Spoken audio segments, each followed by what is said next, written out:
Ela é professora, foi vereadora representando o partido do presidente da República. Com vocês, professora Paula.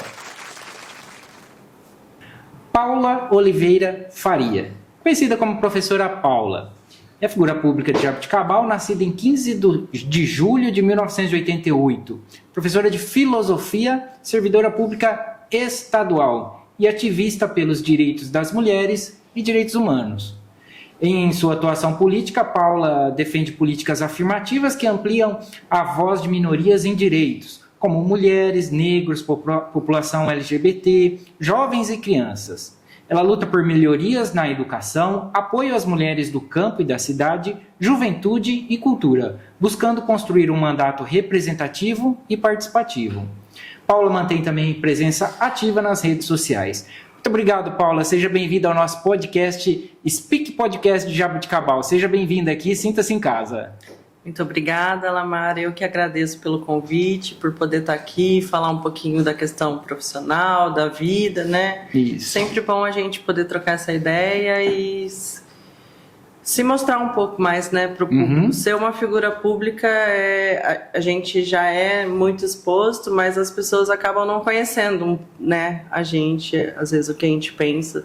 A gente fica muito marcado ali pela atuação, mas a parte humana, acho que vem aqui no diálogo. Eu agradeço muito esse espaço. Isso, e na verdade é essa uma das ideias do programa também, é conhecer as pessoas, conhecer as autoridades, as pessoas de destaque da cidade, não só autoridades políticas, mas autoridades judiciais, atletas, artistas, enfim, tudo que Jaboticabal e região tem de melhor. Ô Paula, mas antes eu só tenho que destacar aqui um dos nossos apoiadores, que é a Agência de Publicidade e Marketing de Jaboticabal, Aveloz. A agência de publicidade e marketing de Aveloz é a melhor agência de publicidade de Jaboticabal. O QR Code está na tela, o pessoal lá é gente boa, eu conheço os meninos, eles têm um trabalho excepcional. Para você ter uma ideia, Paula, eles têm até drone com prefixo da ANAC, ou seja, demonstra bastante profissionalismo, assim, né? Porque a gente vê drone voando e tal, mas um drone profissional por uma empresa de marketing tal, que quer fazer imagens aéreas de empresa, da cidade, enfim, precisa ter uma regulamentação sobre isso, né? E isso daí é pela Agência Nacional de Aviação, a ANAC, e que dá até um prefixo certo para cada drone. E a agência de Jaboticabal, a Veloz, tem o QR Code, está na tela. Se você é empresário, prestador de serviço, político, precisa dar um up na sua imagem, não esqueça. A agência de publicidade é a Veloz. Paula, vamos lá, vamos falar um pouquinho da sua trajetória pessoal e profissional, né? O que te motivou a seguir na carreira de filosofia, que parece uma carreira tão específica? Olha, acho que foi ali no ensino médio, né? Quando a gente pensa, a gente está ali na juventude, pensando o que vai ser da vida, o que vai fazer. E eu na escola, me lembro bem, estava no terceiro colegial, pensando no que eu iria fazer da minha vida e fui observar as minhas habilidades, minhas aptidões, o que eu gostava, o que me motivava. E na escola eu sempre gostei da disciplina de história, gostava muito de escrever redações, né? Eu sempre fui aquela aluna, assim, uma trajetória no ensino fundamental de CDF e no ensino médio de um pouco apática, né? Por entender que a escola não estava me proporcionando aquilo que eu poderia buscar, né? E entendia que a minha aptidão era para a área de humanas. Eu não tinha aula de filosofia naquela época, porque a filosofia ainda não era obrigatória no currículo, né? Nem faz tanto tempo assim, viu, gente? Eu terminei o ensino médio em 2005.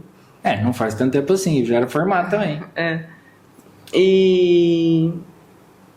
E aí eu pensei na filosofia porque eu passei a conhecer um pouco, eu gostava muito de ler, né? Li alguns livros, conheci o pai do Vincent, que também foi um grande responsável por me mostrar a filosofia como um caminho. E naquela época, Lamar, hoje acho que mudou um pouco essa concepção do jovem da classe trabalhadora ingressar na universidade, né? mas eu sempre estudei em escola pública, estudava aqui no Estadão, e a gente não tinha muita perspectiva de fazer faculdade, né? Pra gente era terminar o ensino médio e trabalhar. O que me assustava porque eu pensava, o que eu vou fazer em Jaboticabal? E Jaboticabal tem esse problema para os jovens. Hoje, no meu gabinete, eu recebo muito isso, né? Os jovens que querem ter o primeiro emprego, a primeira oportunidade de trabalho. É difícil. E aí, pensando na possibilidade de adentrar uma universidade, eu olhei para a filosofia, não conhecia tanto, não sabia ainda que caminho era esse que eu iria trilhar, mas era uma possibilidade por ser um curso muito pouco concorrido, né? E aí eu pensei, eu que estou aqui no ensino público, eu não vou conseguir prestar um vestibular de medicina. E é a realidade, né, gente? Que a medicina, na universidade que eu cursei, no mesmo ano que eu prestei vestibular, a medicina lá deu uma relação candidato-vaga de 190 pessoas para uma vaga. E a filosofia deu 2,5. O que eu fiz? Filosofia.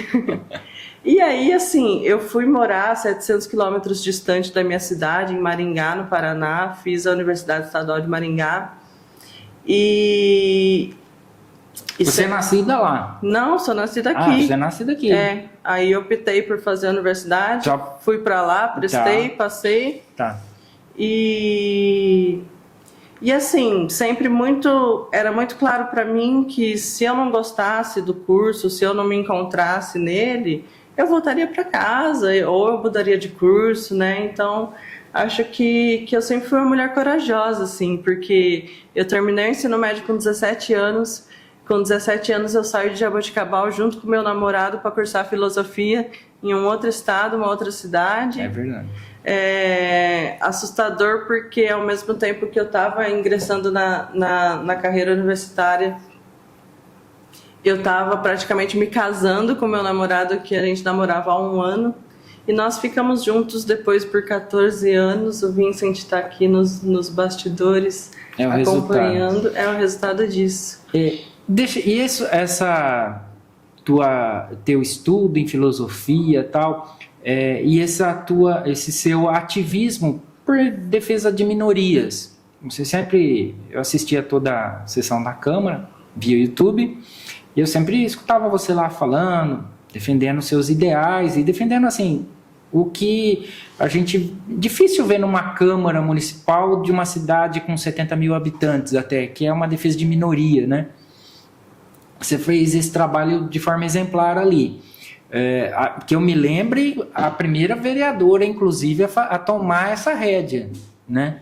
A defender essa pauta expressamente. É claro que todos defendem indiretamente, mas não como a causa principal, né?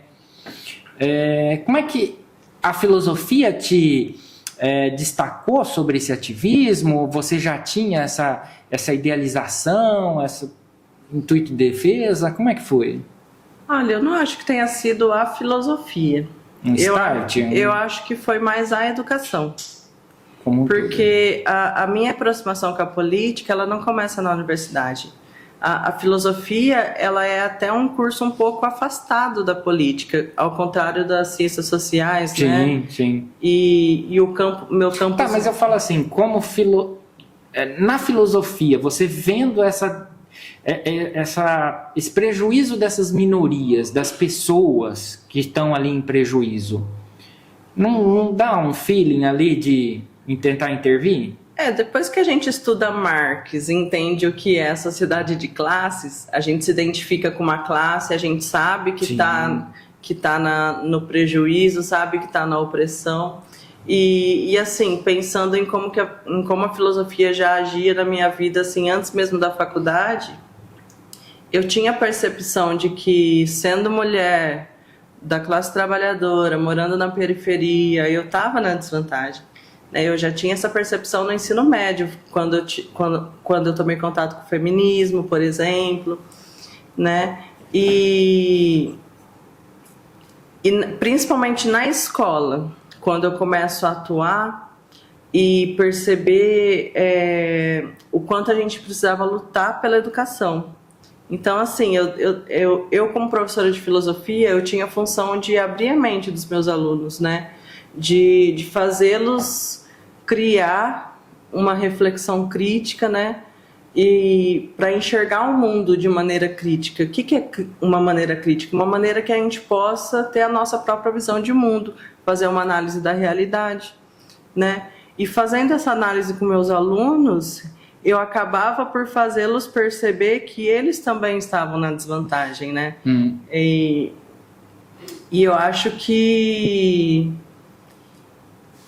é mesmo na convivência diária com os alunos, com os professores, né, da gente entender que numa sociedade de classes, numa sociedade patriarcal, quem tem privilégios são os homens brancos, ricos, e não era esse o perfil dos meus alunos, né? Eram as meninas, os meninos pretos, os homossexuais, aqueles alunos que eu via que começavam a faltar porque estavam passando por problemas em casa. Então, por exemplo, eu não sou LGBT, mas eu tenho essa sensibilidade por ter convivido com os meus alunos, por ver o sofrimento que era, por ver que o rendimento escolar muda, né? Eu acho que é empatia mesmo da gente ter um olhar mais sensível, né, na sociedade e perceber por quem mais a gente tem que lutar e entender que minoria não é minoria em quantidade, é minoria em direitos, né? Na realidade é uma grande maioria, né? O espaço para as pessoas que têm privilégio é um espaço muito pequeno, todo o resto que está na borda, que está na marginalidade, que está na periferia, são as pessoas que mais sofrem, são aquelas que precisam ter mais direitos, né? Ter esses direitos conquistados. E mesmo a gente vivendo numa cidade pequena, de interior, uma cidade que tem um PIB grande, mas que essa distribuição de renda não existe entre a população, né? Embora a gente não tenha grandes periferias, grandes favelas, isso só não acontece porque a gente não tem uma superpopulação, mas que a gente vê uma divisão de classes na nossa cidade. E eu sempre entendi muito bem por quem eu deveria lutar mais, quem eram as pessoas que eu deveria defender. E uma pauta que nunca se viu na Câmara, né? Então, quando eu almejei ser vereadora, eu pensei que eu deveria fazer uma atuação que eu nunca vi sendo feita.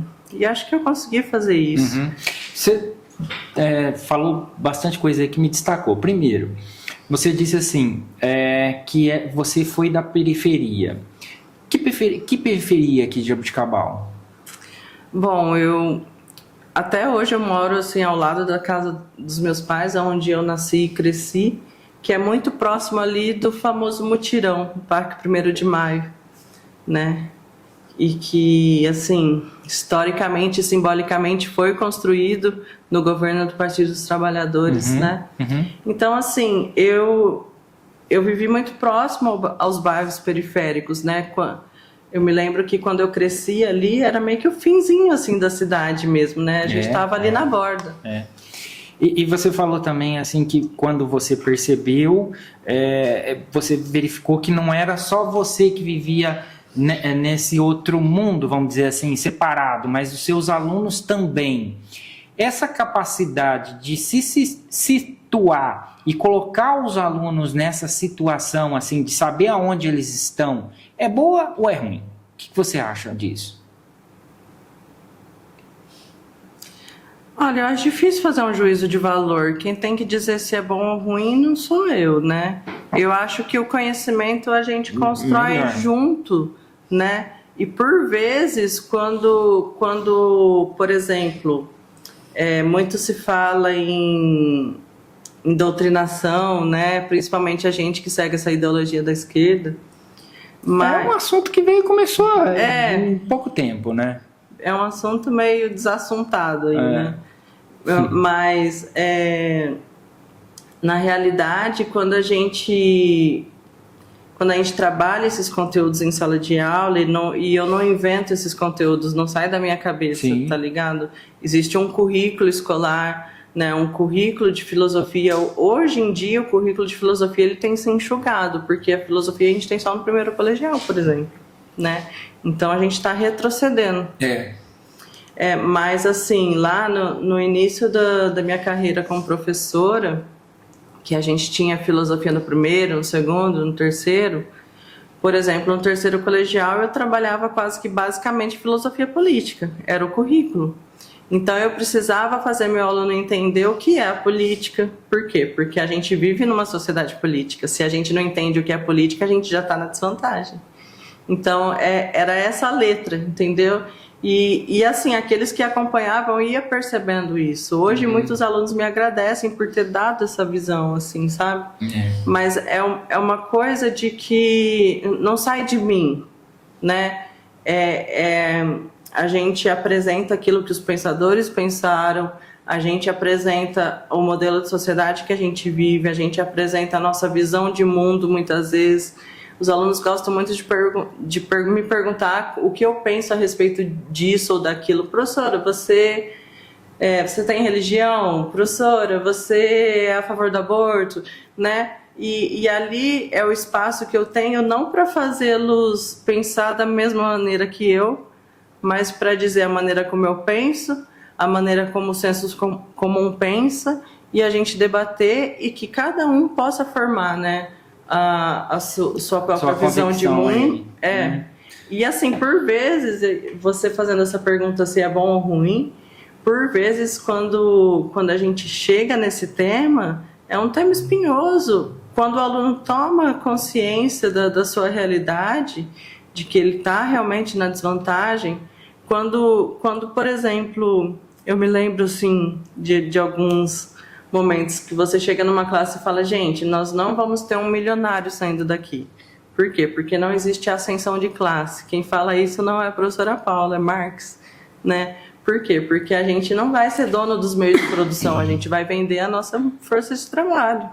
E a gente pode ter uma vida bem-sucedida, mas dificilmente a gente vai ser o dono do meio de produção, né? Isso não acontece. Então, isso gera até uma revolta, às vezes, né? No aluno que fala, professora, como assim? Mas eu vou iludi-los? Não, né?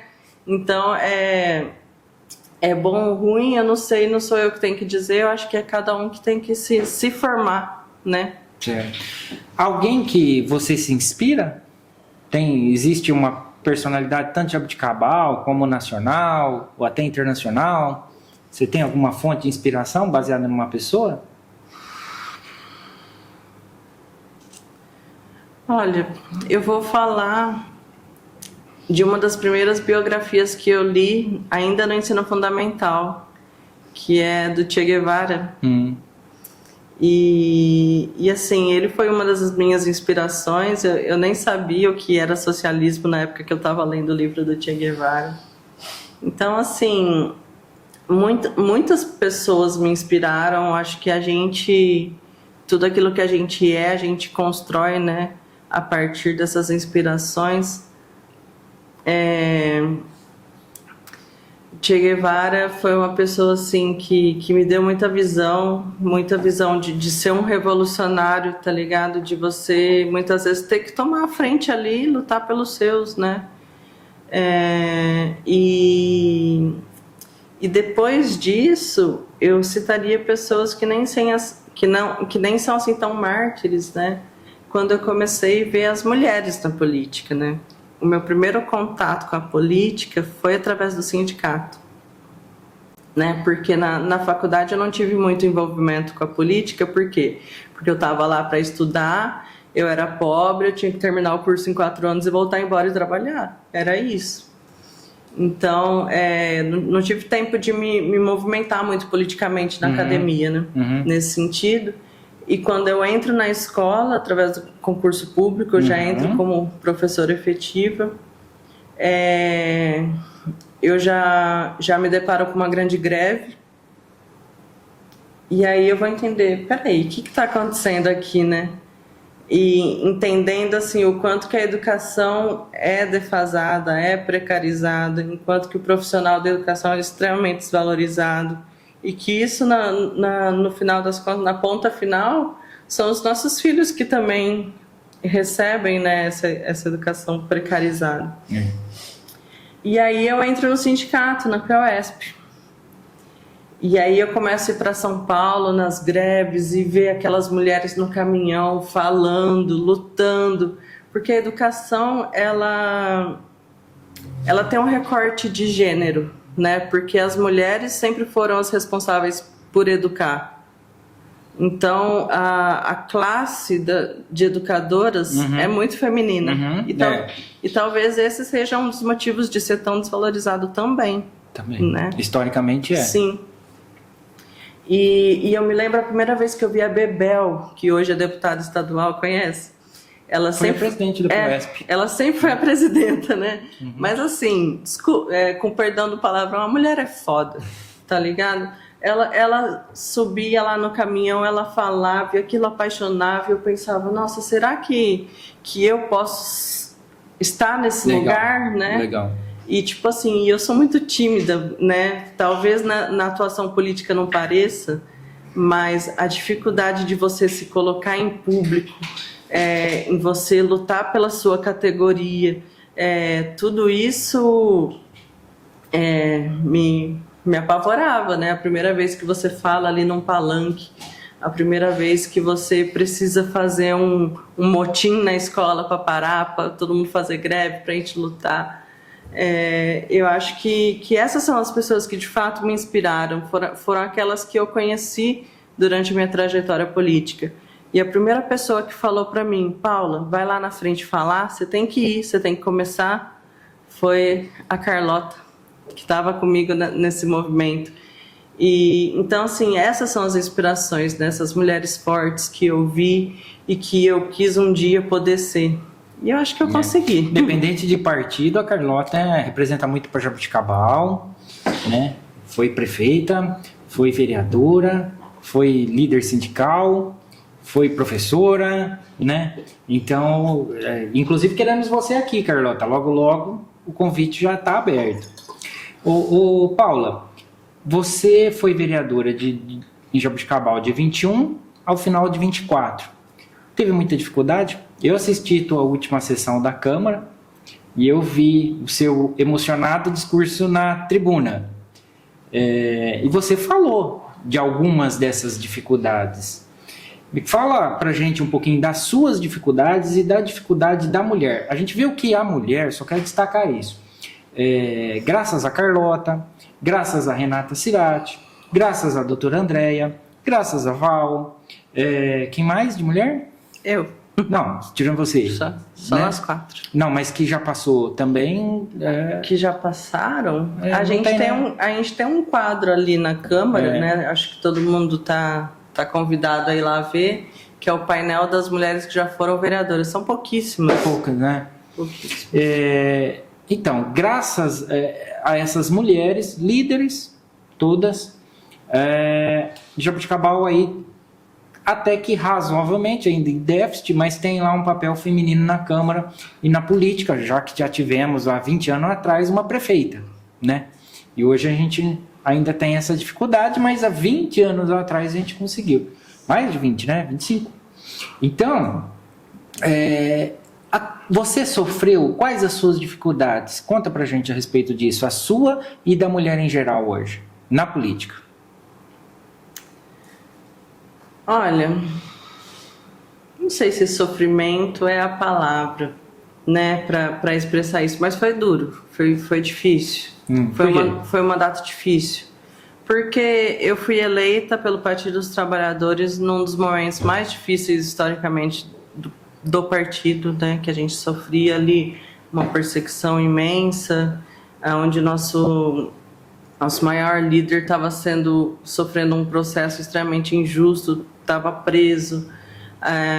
Além disso, em meio a uma pandemia que estava sob o comando de ser sanada por um negacionista que deixou assim milhares de pessoas morrer e não negociou vacina, por exemplo.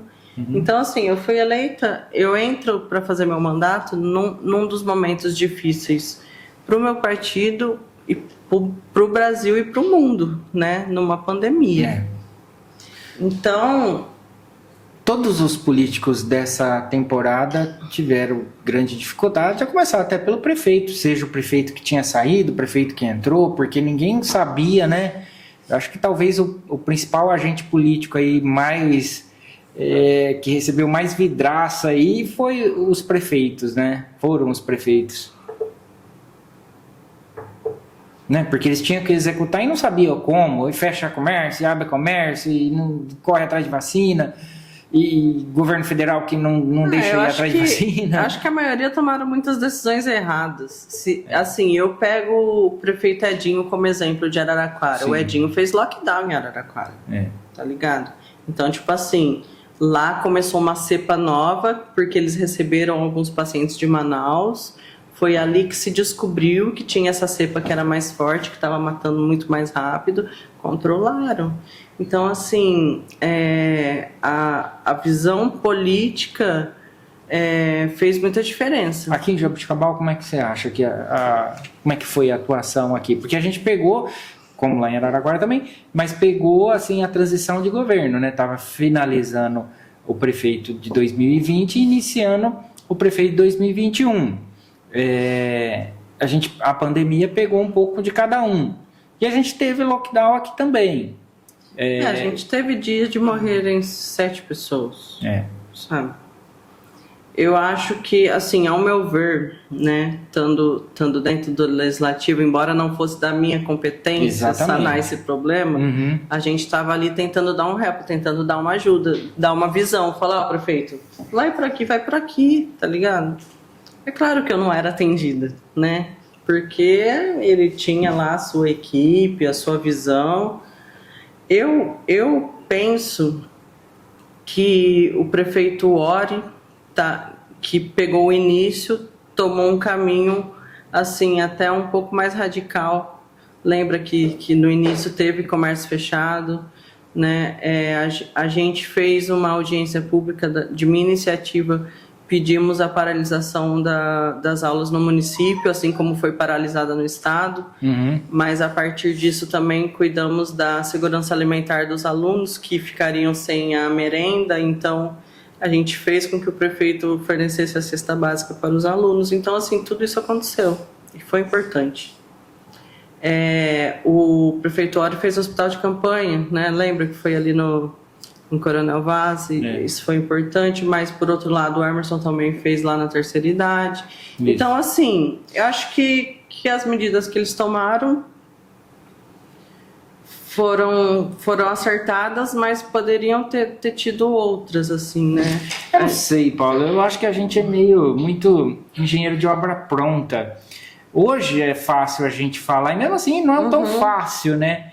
Mas ali naquele ineditismo das demandas, ninguém sabia. E olha, e assistia o Jornal Nacional, Paris fechada, Nova York sem ninguém. É um medo. O que a gente faz? Né? Na verdade, todo mundo estava meio assim, que nem barata tonta, né? Mas... E sem um comando muito claro sobre isso. Mas voltando à sua pergunta, eu sou professora, eu sempre retomo o assunto. Foi um mandato difícil porque a gente pega o início da pandemia, né? Porque a gente pega um momento difícil politicamente de maneira federal para o Partido dos Trabalhadores. Foi difícil por ter Bolsonaro no comando do país nos 2 primeiros anos de mandato. Nos 2 últimos melhorou. Melhorou porque, assim, o Brasil melhorou o astral na política, sabe? Antes a gente ouvia um presidente falar e ele falava palavrão, ele era mal educado, ele xingava as pessoas. Então, assim, eu acho que isso fez toda a diferença. Quer gostem ou não do Lula, né? O Lula é um representante político à nossa altura, né? E ter tido as portas abertas de Brasília, ter podido fazer mais articulação com os meus deputados. Para você ter ideia, em 4 anos de mandato eu trouxe por volta de R$1 milhão em emendas parlamentares. E eu não sou da base, eu não tinha obrigação de buscar dinheiro para o prefeito atuar, tá ligado? Mas eu fazia isso pensando em quem? Na população. No povo, Então, assim, foi difícil por ser a mulher mais jovem eleita na cidade, historicamente. Embora eu já não seja tão jovem, tinha 32 anos no início do mandato, hoje eu tenho 36, ser uma mulher... Acho que é a mulher, porque em homem, o Murilo era bem novo também, né? Débora Chieri foi o vereador mais jovem, é verdade, com 18 não é do meu anos. tempo, mas é verdade. Né? Esse não ser tem... homem tem lá suas vantagens, né? Mas, então assim, foi difícil por eu ser mulher, por eu ser jovem, por eu ser de esquerda, por eu ser feminista, por eu ser tatuada, por eu ser uma mulher gorda, por eu ser mãe solteira. Então, por eu defender pautas que nunca antes foram tocadas, né? A questão do LGBT era uma pauta minha de proposta de mandato, mas nunca foi uma pauta que estivesse à frente, até porque eu não sofro preconceito por ser LGBT, porque eu sou heterossexual. Eu falo que, infelizmente, a gente gosta de homem, né? Mas acabou se tornando uma pauta, assim, por ocasião e por necessidade, sabe? De ver como que as pessoas... Não, é claro, a gente vai vendo a necessidade, não é isso, né? Voceraram, assim, só por a gente tocar no assunto, e se tornou uma bandeira de luta, de resistência, né? Assim como as questões... E nessa defesa, dessas características que você falou todas aí, na defesa dessas minorias, nem sei se até que ponto é tanta minoria assim, né? Porque hoje em dia... Mas, enfim, quais os projetos que você acha de fundamental importância que você conseguiu agregar aqui em Jaboticabal nesse teu mandato? Olha, eu não fiz um mandato de muitos projetos aprovados. Não, até porque você estava... Eu fiz um mandato de discussão política. Isso. Eu acho que, assim, se eu pudesse dizer qual foi a maior importância ou a maior relevância do meu mandato para a história da cidade, foi de elevar o debate. Foi de estar ali dentro de um local onde existia e existe uma hegemonia política, mas eu estava ali como uma peça solta e eu podia apontar. Então, assim, muitos projetos que passaram ali, que não foram meus projetos, eles foram apontados, né? Por quê? Se não tivesse eu ali para dizer, isso aqui está certo, isso aqui está errado, talvez ninguém falaria. Mas, assim, ser uma vereadora que não é da base política do prefeito também é difícil. Ser oposição é difícil. A gente não tem projeto aprovado se eles não quiserem aprovar. Eles são a maioria. Né? Isso é uma característica de Jaboticabal? Você acha que tendo mais vereadores, isso pode alterar ou acaba prejudicando? Quanto mais o número de vereadores... Número de cadeiras, você diz? Eu acho que quanto mais, melhor. Já teve essa discussão existe anos atrás? Uma vontade de aumentar a cadeira para 15, né? Mas ainda ninguém teve coragem de fazer isso. É muito difícil mudar essas estruturas. Mesmo quando a gente vai falar de subsídio, mexer em subsídio, todo mundo foge disso porque sabe que o povo não entende muito bem. Né? Porque gera gasto e tudo mais, né? Você acredita que há espaço suficiente para a liderança feminina? Não existe vácuo na política. Eu acho que a gente tem que furar a bolha. Não existe... E agora? Eu saio, eu não deixo um espaço. Alguém ocupou e não foi uma mulher de esquerda, tá ligado? Então, não existe espaço para mulher progressista na política de Jaboticabal. A gente entra porque a gente tem a determinação, a gente teve a coragem, a gente teve a vontade política, a gente teve uma brecha temporal que eu acabei sendo eleita. Eu não sei se a gente vai ter outras lideranças políticas de esquerda eleitas na cidade. No próximo período. Foi uma perda o número de mulheres agora, que só a Renata, nesse mandato, daqui para frente, como vereadora? Porque vocês estavam, a doutora Andréia, você, a Val, a Renata. Quer dizer, de repente agora a gente tem... tínhamos boas outras candidatas, não é? Mas por que a gente não tem espaço na política? Porque nós somos combatidas muitas vezes dentro dos próprios partidos, nós somos as menos financiadas, nós somos as boicotadas. Então, assim, falo não só por mim, mas de maneira geral. Foi um grande retrocesso, sim, eu acho, não ter nenhuma representação política ali de esquerda, nenhuma mulher que vai lutar pelos interesses, pela defesa das mulheres.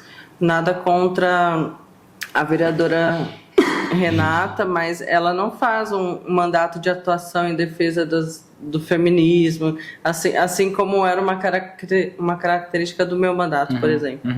Às vezes eu falo, não adianta só a gente ter mulheres parlamentares, a gente precisa de mulheres que votam e que lutam pelo interesse das mulheres. Né? Com certeza, Numa das últimas sessões de 2024, você usou a tribuna, mas não foi na última não, acho que umas 3 antes.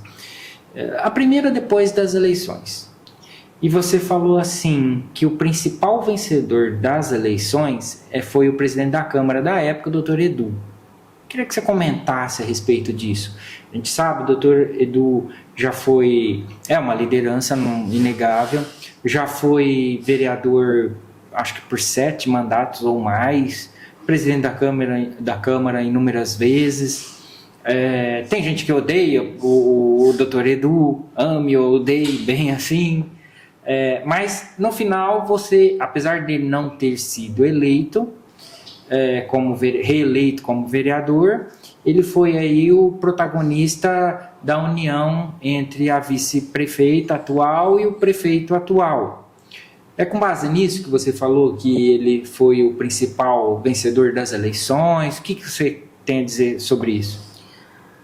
Olha, às vezes eu tive muitas vezes o papel ali de falar coisas que ninguém tinha coragem de dizer. E é evidente que o Edu é a maior liderança política de Jaboticabal. Assim, eu não tenho a menor dúvida disso. Eu acho que mesmo que a gente seja de campos políticos diferentes ou até opostos, a gente tem que reconhecer que é o nosso inimigo. E se ele é mais forte que a gente diz. O cara, mesmo não sendo candidato, não podendo ser candidato, o cara deu conta de eleger o prefeito com quase 20 mil votos. Se isso não é ser o maior político da cidade, eu não sei quem é. O cara tá lá 7 legislaturas.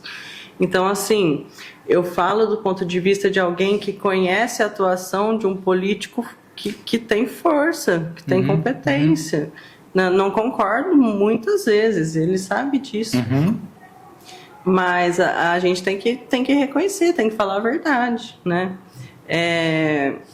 É só pensar que, assim, as lideranças políticas do meu partido, por exemplo, elas ficaram no ano passado, né? Por quê? Por que a gente não consegue eleger ninguém mais do PT?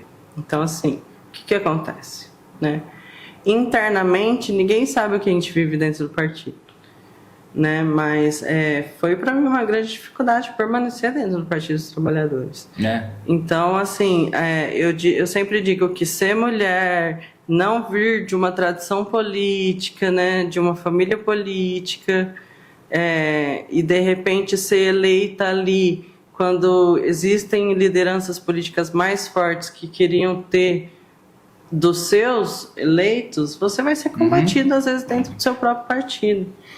Ô Paula, e ainda sobre a relação, o relacionamento entre vocês vereadores nesse teu mandato 21 a 24, e eu pergunto para você isso justamente pela tua dificuldade, pelo que você falou, de todas as características que você falou, especialmente ser de esquerda, a única de esquerda e mulher. E você teve um bom relacionamento ali, me parece assim, um relacionamento profissional ali dentro de mandato, cada um cumprindo seu papel com o presidente. Eu acho que nunca, com o presidente Edu, eu acho que nunca teve nenhum entreveiro, mas me parece que teve sim com o Pepa, que representava uma oposição ali, ele se dizia de direita, ou se diz de direita, não sei, e você de esquerda, e aí teve alguns entreveros aí. Eu queria que você comentasse isso, porque na última sessão ele usou a tribuna, te concedeu 1 minuto no finalzinho, e você ali no reflexo, eu percebi isso, que ali no reflexo você falou, tá me concedendo para redimir. Chamou atenção aquilo ali, tipo assim, parece que anteriormente vocês tinham rusgas, e que ali foi até um momento ali de pacificação, tal. Tô errado? O que você fala sobre isso? Qual que é a ideia aí? Eu sei assim, e eu acho que você concorda, o Pedro concorda, todo mundo sabe disso. A diferença de ideais existe e é respeitada. Um é de esquerda, outro de direita e tal.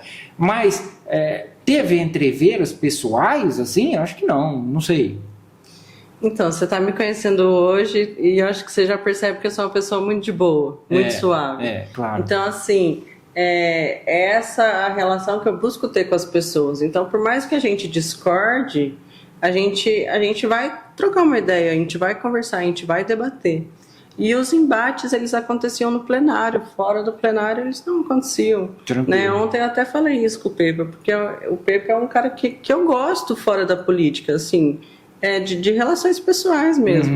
Mas, assim, a gente teve debates homéricos ali dentro. Por quê? Porque ele foi transfóbico, porque ele foi desrespeitoso, teve porque aquele ele foi machista. dele, é verdade. Então, assim, muitas vezes eu tive que combatê-lo ali sozinha. Então, ele me chama de menina, né? Ô, menina.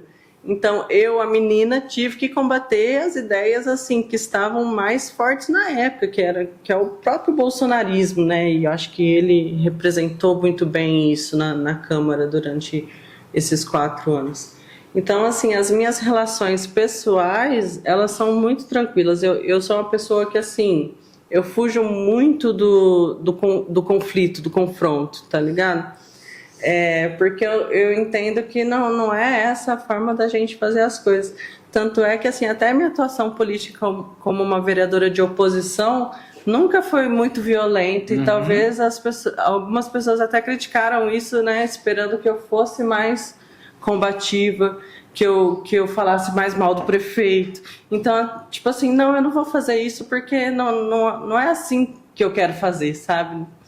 Então, eu mantive boas relações com a maioria dos vereadores ali. Alguns eu tenho mais afinidade, outros não tanto, mas sem entreveros fora da plenária. Ótimo. Dentro da plenária foram aqueles que foram necessários mesmo. E sobre o PT em Jaboticabal, você acha que ele está perdendo espaço? Perdeu muito, né? O PT, nós já governamos, né, por 3 mandatos a cidade, mas ficou lá atrás, né, as pessoas não se lembram, o próprio partido não faz um trabalho de resgate, não faz um trabalho de base, de ir até as bases. De maneira geral, não dá para culpar o PT de Jaboticabal, né? De maneira geral, o PT, quando ele chega no governo federal, ele dá uma tranquilidade, assim, né, até para os movimentos sociais, e a gente foi mudando a vida dos trabalhadores, foi melhorando a vida da classe trabalhadora, mas foi esquecendo de dizer que era a gente que estava fazendo aquilo, com todas as dificuldades, porque estar na liderança do governo federal não significa que o Lula vai governar tranquilamente com as ideias dos partidos dos trabalhadores, ele tem um congresso conservador ali para tratar, né? A política é bem mais complicada do que as pessoas imaginam. Então, assim, de maneira geral, o PT se afastou das bases, né? Se a gente pensar, né, que naquele momento que nasce o PT nasce forte, né? Ele nasce combatendo a ditadura, nasce nas eclesiais de base, nasce nas lideranças de bairro, nos sindicatos. Enfrentando multinacional. Então, assim, a gente já foi muito forte. Hoje em dia, a nossa atuação foi se perdendo, né? Eu acho que o PT tem um grande defeito de não renovar os quadros políticos, né? E isso é um defeito dos partidos nos municípios, né? Principalmente nos municípios do interior do estado, assim. Mas isso daí, a velha política, às vezes, continua sendo a mesma prática. Tá. Você entendeu? Concordo. Porque, assim, quem entra e cresce um pouco, logo é afastado, né? E se mantém os mesmos. Isso se torna a gente uma ouve regra. muito isso em época de eleição, né? Precisamos renovar, ninguém aguenta mais a velha política e não sei o que. Só que a história do Brasil, a história do Estado de São Paulo, a história de Jaboticabal é de reeleição. é definida por reeleição muitas vezes, né? Então a gente escuta muito isso daí, precisamos renovação, precisamos de gente nova, não sei o quê, mas depois na prática continua o que se tem. Os mesmos que já têm poder querem se manter no poder. Eu digo assim, como uma mulher que, como eu disse, que não vem de uma tradição política, não vem de uma família política, não veio da elite, eu acredito que a reeleição é muito difícil. É muito difícil. Hoje, né, depois de ter feito uma campanha, de ter perdido a eleição, e é importante também perder às vezes, né? Hoje eu faço uma leitura de que eu tive um olhar errado do meu mandato. Porque a impressão que eu tenho é que eu fiz um mandato de 4 anos que teria continuidade. Quando, na realidade, eu deveria ter pensado que o meu mandato é 4 anos. É 4 anos que eu tenho para fazer, é 4 anos que eu vou ali, ó. Tá. Sabe? Então, importante, tipo assim... essa visão aí, até para passar para os novos vereadores aí. Você vê que, assim, a gente aprende, né? A gente cresce, a gente aprende, às vezes com os erros. Ainda é difícil para mim entender aonde eu errei, aonde eu acertei, né? Eu acho que isso o tempo vai me dizer melhor, vai me amadurecer mais. Então, estar afastado por esse tempo da política municipal, da vidraça que ali está no legislativo, vai ser importante para mim politicamente também. A minha trajetória política não acaba aqui. Né? A prova disso, a gente tem assim como exemplo, o Ilcinho saiu e voltou. O próprio Edu, algumas vezes ele não foi... Uma única vez. Única vez ele não foi reeleito. Isso acontece. Gilberto Faria já passou pelo nosso programa. Você tem algum projeto ou uma causa que você está trabalhando que você quer compartilhar com a gente agora para 2025? Ou você só vai seguir a carreira do magistério? Olha, em 2025 eu quero me dedicar aos meus alunos, né? Peguei minhas aulinhas ali, estou feliz da vida que eu vou dar aula no ensino médio. Você não tinha se afastado quando estava... Fiquei 2 anos afastado. Você ficou? Vou dar aula no ensino médio, vou dar aula no EJA, no ensino de jovens e adultos, que eu gosto muito. Vou atuar na escola, na educação, que é a minha profissão, né? Porque ser vereador é uma função que você exerce ali temporariamente, né? A sua profissão é aquilo que você de fato, é a sua essência.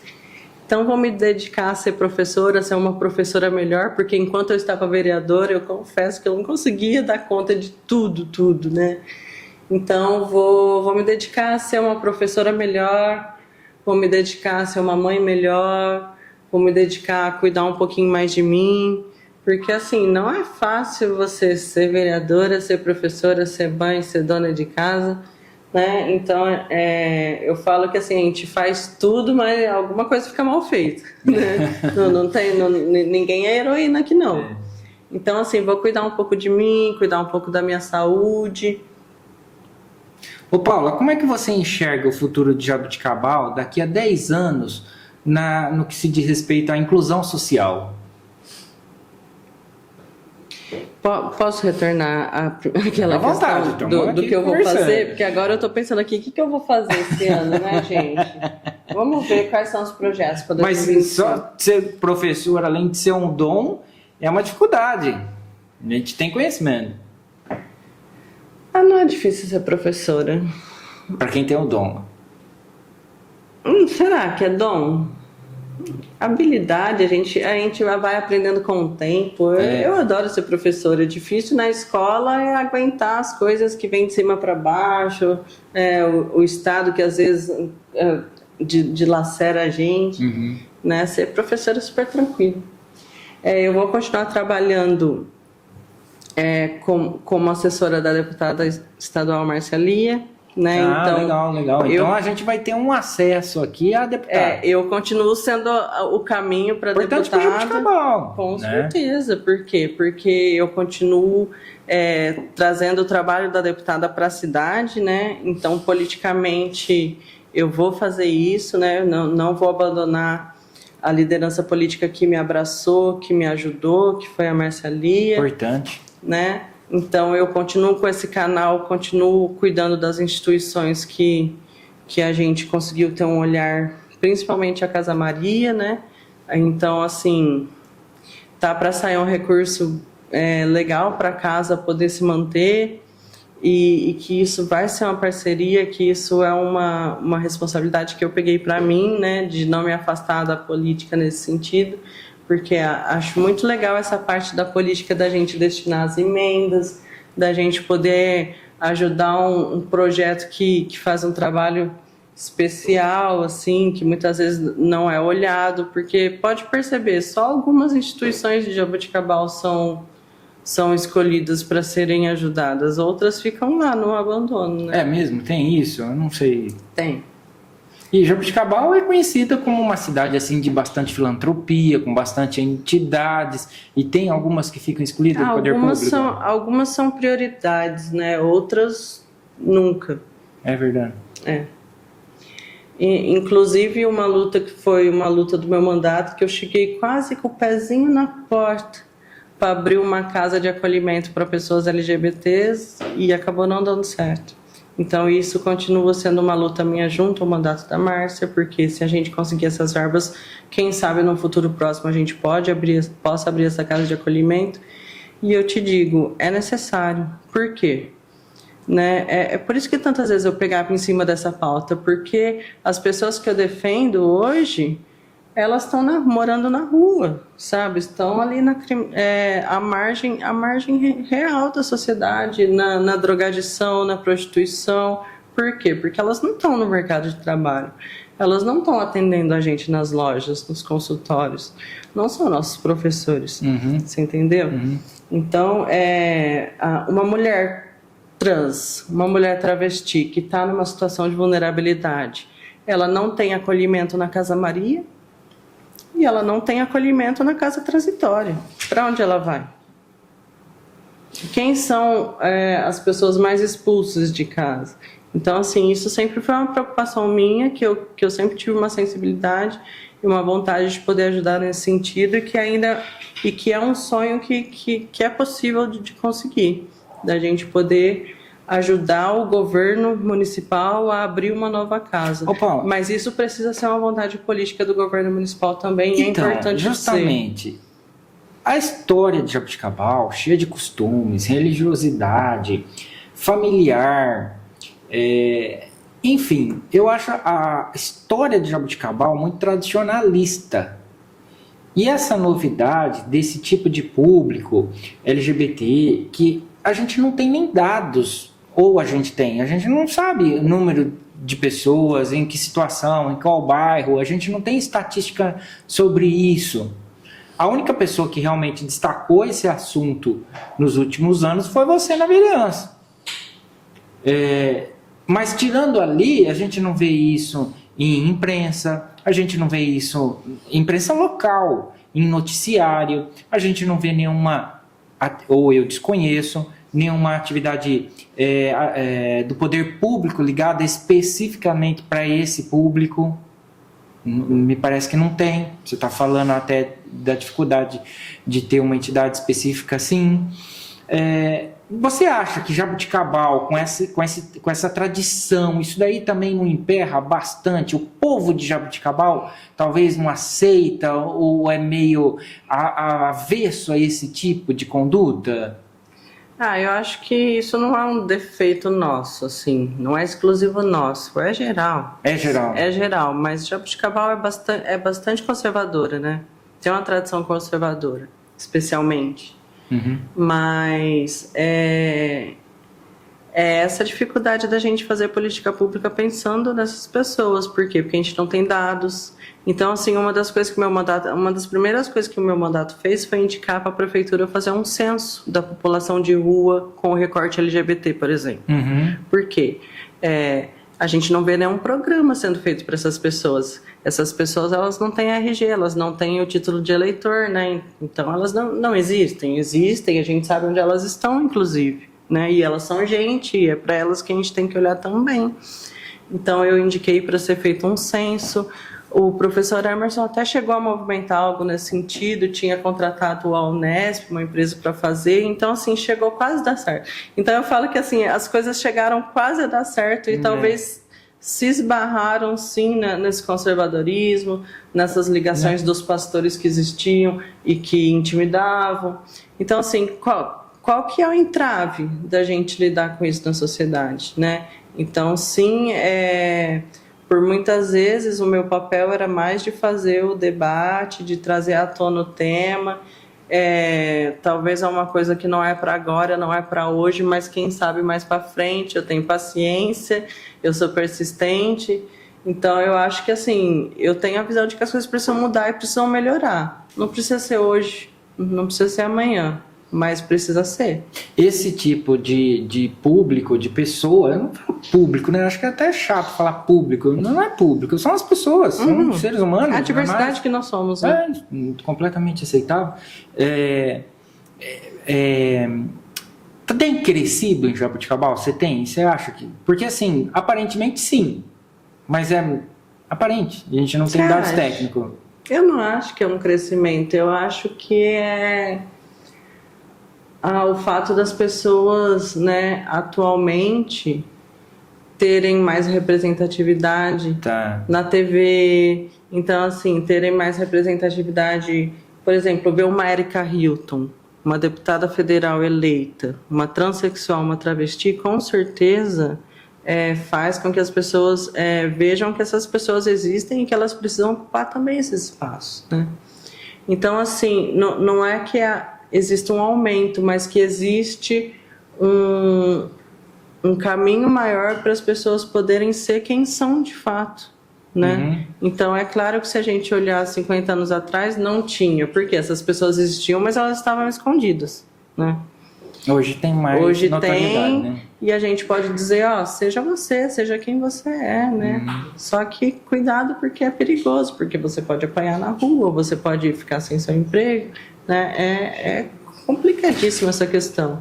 Ô Paulo, a gente já está chegando ao fim, mas antes eu quero te perguntar o seguinte: me fala sobre a deputada que você vai fazer assessoria, conta o que ela pode ajudar para Jaboticabal, pode falar sobre ela pra gente, conta um pouquinho da história dela aqui e da relação dela com Jaboticabal. A gente entrou no assunto de que a casa pode se tornar uma realidade a partir da minha atuação com o trabalho da deputada Marciali e com a Meire Silva, e acabou desviando ali, mas a minha função aqui vai ser trazer o trabalho da deputada para a cidade, né? Inclusive, agora eu quero mencionar o maior dos projetos que a gente tem, que está em andamento e está andando assim muito bem, muito rápido, que é a trazida de um Instituto Federal para Jaboticabal. Né, ontem, que foi a última sessão, eu li o relatório da comissão que a gente criou.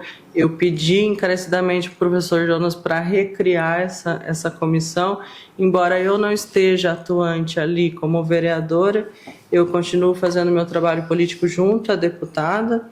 E o IFISP, assim, está muito próximo de se tornar uma realidade para Jaboticabal. Agora, você imagina a gente construir um Instituto Federal em Jaboticabal? Olha o significado disso, sabe? Então, assim, as pessoas que por vezes desmerecem o meu trabalho por eu carregar as pautas que eu carrego, que são dificílimas, não veem a importância daquilo que a gente busca, né? Eu sonho muito alto, sabe? Então, assim, quero continuar junto com o mandato dela, quero conquistar o Instituto Federal para Jaboticabal, para que meu filho possa estudar no Instituto Federal, fazer um ensino médio integrado, para que os meus alunos possam ter um ensino tecnológico, para que os empresários da cidade possam contratar pessoas qualificadas para o seu ramo. Então, assim, é só progresso, entendeu? Então, assim, é claro que eu faço uma ressalva aqui, que eu não fui reeleita vereadora, eu entendo que eu não vou fazer a função de vereadora sem estar vereadora, porque eu nem tenho... humanamente impossível eu fazer isso, né? Eu vou estar muito dedicada... Vai ter suas atividades particulares, claro, muito não é mais a autoridade representativa do povo. Exato. Então, assim, ficaria fácil também, né? Eu continuar fazendo papel de vereadora sem ser vereadora. Não, aí também não dá, né? Então, assim, eu repasso as minhas cobranças para o legislativo que foi eleito. Eu vejo no professor, principalmente no professor Jonas, um parceiro que eu possa repassar minhas demandas, principalmente por ele lutar pela educação também, né? Então, assim, quero continuar trabalhando nessa linha. Por hora eu tinha pensado em me afastar de fato da política, assim, totalmente, mas eu pensei, aqui não é o fim da minha trajetória, não pode ser, isso que eu queria saber, não é o fim. Não é, Vamos não ainda ouvir o nome ligado? da professora Paula. Porque, assim, tudo aquilo que a gente faz com paixão, a gente não pode deixar morrer, assim, né? Que bonito. E eu faço política com paixão. E, assim, não é pelo poder, não é pelo salário, é pela vontade de mudança, pela vontade de poder levar e representar a voz de muitos que não são ouvidos, né? Então, assim, vai ser um período sabático, né? Eu acho legal que eu possa fazer essas outras funções todas e ainda continuar agindo politicamente, não institucionalmente, porque assim, vou te falar, é chato agir institucionalmente. A gente se afasta do público, a gente se afasta do povo. É natural que eu não tenha sido reeleita. Por quê? Porque eu que sempre fiz o trabalho de base, tive que deixar a base para ser representante política. E eu não tive uma retaguarda ali para manter, né? Então, assim, realmente uma experiência que num segundo mandato, eventualmente, já vai Quem trabalhar sabe, melhor. Né? Vamos ver o que o destino e as entidades aí nos reservam. Paula, eu quero te agradecer a tua presença aqui no nosso programa. Foi uma honra, um prazer te receber, conhecer um pouquinho sobre sua vida, sobre sua trajetória profissional, sobre seus ideais, sobre sua trajetória política, essa boa notícia que vamos ter aí com você, juntamente com a deputada Marcela, é isso? Márcia Lia. Márcia Lia, E muito obrigado pela tua presença aqui, sempre uma honra, um prazer, a casa está aberta, sempre que precisar, é só entrar em contato que a gente está à disposição. Se você quiser deixar um recadinho para a população de Jaboticabal agora, à tua disposição. Bom, eu quero agradecê-lo, né? Agradecer por esse papo, por a gente poder poder expor assim aquilo que é mais profundo da gente. Quero receber novos convites, quero poder voltar aqui para anunciar que a gente conseguiu, né? Porque assim, a luta é importante, mas a gente também quer vitórias, né? E as vitórias que eu busco, elas não acontecem da noite para o dia. É como o padre Júlio Lancelotti diz, eu estou fadado ao fracasso, né? Por quê? Porque a nossa luta é realmente muito árdua. Então, quero poder voltar aqui com a minha deputada, quero poder transmitir o seu convite para a prefeita Carlota, sempre a prefeita Carlota, ela vai adorar estar aqui. Então, ex-prefeito Bacarim também. Também. E quero dizer para a população, muito obrigado por ter me proporcionado essa experiência, né? Muito obrigado por todos que torceram por mim, por todos que concordaram ou discordaram, mas sempre muito respeitosamente. Acho que a política é feita assim, né? Da gente poder mostrar que os espaços políticos precisam ser ocupados por pessoas que nunca ocuparam esse espaço, que não são os mesmos perfis sempre, né? Então, ter sido essa vereadora alternativa foi legal, foi uma experiência legal para Jaboticabal.